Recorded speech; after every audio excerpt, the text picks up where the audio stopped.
All right, so in this video, we're going to talk about socket.io, or just socket.io. So what socket.io is it's a awesome real-time communications platform, more or less.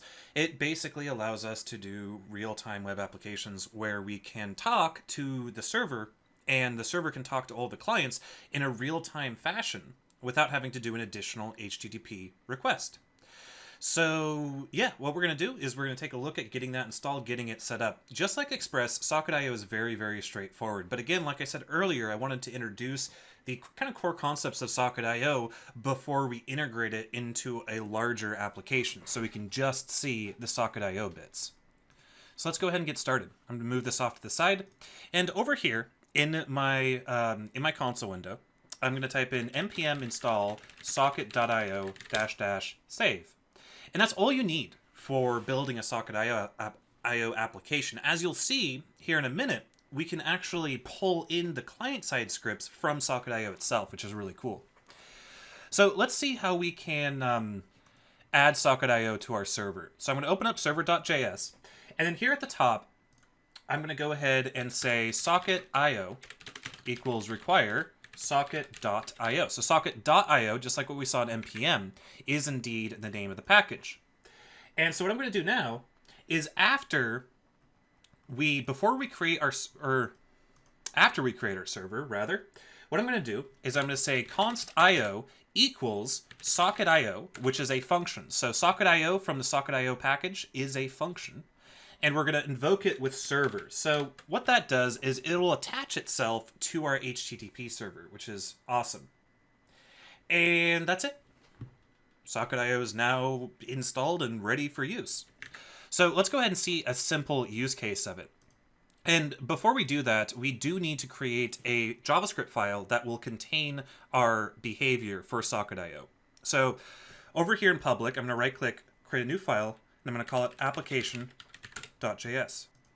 And then in our views index.jade, all the way at the bottom, I'm going to add two script tags. I'm going to say script source equals / socket.io / socket.io.js.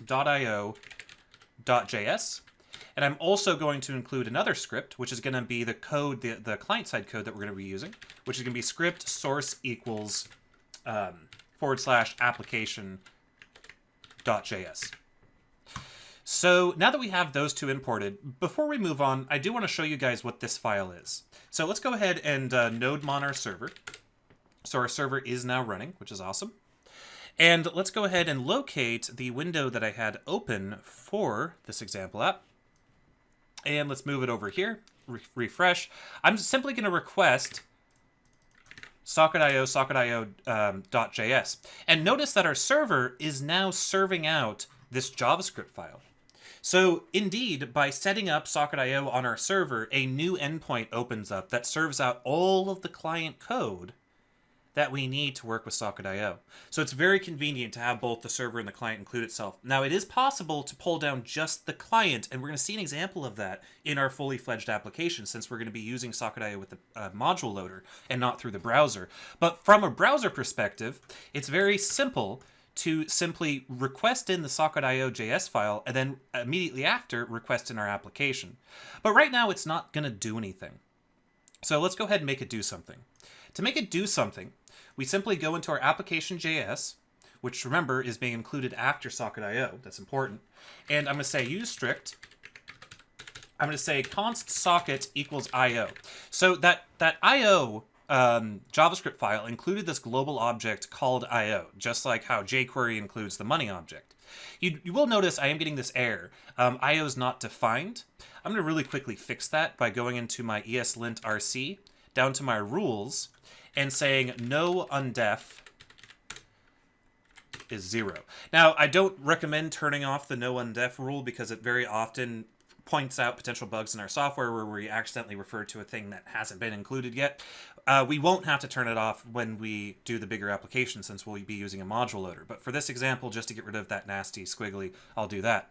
And then, of course, I do have to close out all of my files for the ESLint to pick up that new configuration. Anyway, so now I have application.js, and we now have our index.jade. And this is basically the most of the entirety of our client side. So what does this do here? Well, this actually does a lot. We get access to the socket. And what is a socket? A socket is the object that represents the communication channel between our client and the server. So in fact, the socket is, you can think of it as the other side to this IO variable that we created when we instantiated socket IO. The IO variable is the applications view from the server, the server's applications view into all the clients that are connected. Whereas on the client, the socket object is a representation between the client's connection to the server. But just by doing this, something actually will happen on our page. So let's go ahead and check that out. I'm going to pull over my page again. And for this example, I do have to have my developer tools open, and I do have to have network selected, and I'm going to hit refresh. And look at what happened. So we request our home HTML file, we request our styles.css file, we request our socket.io.js and our application.js files. So that's all stuff that we actually told the page to include. But we also have this thing. We have these requests. This is the socket.io set of handshakes that are used to establish the connection. They're used to figure out what the capabilities of the server are, if WebSockets are supported, blah, blah, blah. And they end up doing this handshake and then figuring out how to go from there. And then this happens. So if I go over here, I don't know if you guys know this, on the network panel of the Chrome developer tools, you can come over here and you can actually filter out specific things. Like if I just want XHR, or if I just want to see my JavaScript files or just my CSS files. When working with socket.io, it's often very, very convenient to be able to debug what exactly the server is sending the client. And to do that, make sure that your dev tools were open when you refreshed the page and made the connection. Otherwise, it won't be available. But if you're sure of that, what you can do is come over here and click on the WS tab. And that will show us, that'll filter out our results to just showing WebSocket connections. And if we click on frames, we see all the data that socket.io is sending the server and all the data that's being returned back. So what we see right here is just some numbers that represent some internal bookkeeping for socket.io, obviously because we haven't actually told it to do anything yet. But that is how we will debug socket.io applications very easily, by opening up the frames and figuring out what's being sent and what's being received. So you see that's doing this little ping thing here to make sure that it's staying alive.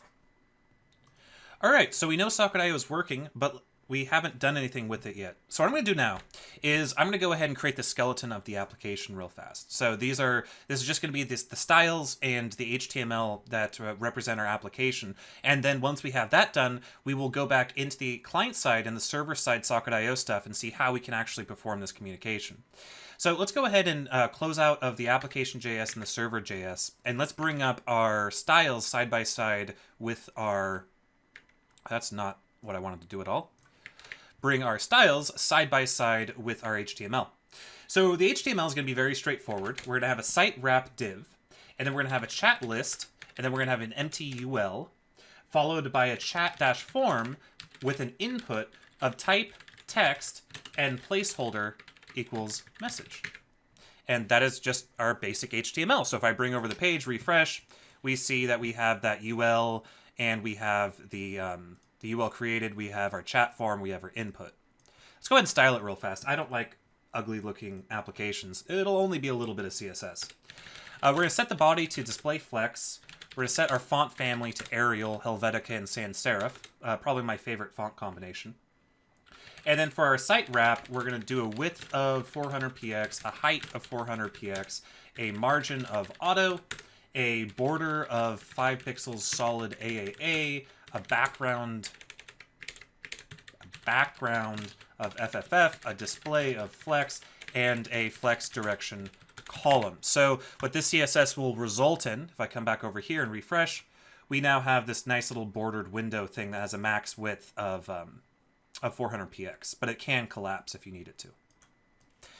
So then let's go ahead and do our site wrap chat-list, which will have a flex grow of 1, so it fills in all the rest of the area, a display of flex, and a font size of 10 pt.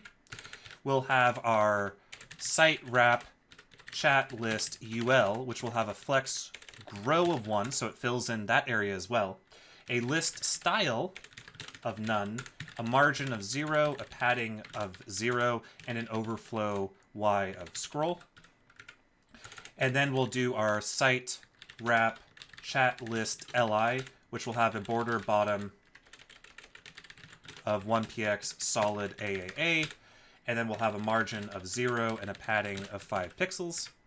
And then we'll have our site wrap chat form, which will have a border top of 5 pixels solid AAA to carry over that border. And then finally, we'll have our site wrap chat form input, which will have a padding of 5 pixels, a width of 100%, and most importantly, a box sizing of border box so that the padding collapses in for the width so that we don't have it sticking out a little bit like sometimes happens. And then just for testing purposes, I'll throw in an li message 1, message 2, blah, blah, blah. So with this CSS, I'll scroll through it really quickly, just straightforward, basic use of Flexbox, and then come over here and refresh, and we now have our application with our messages. All right, so that's awesome. Let's delete these temporary messages. And so with that all out of the way, in the next video, we'll actually go in and build our application.js and our server.js. So we'll see you guys then.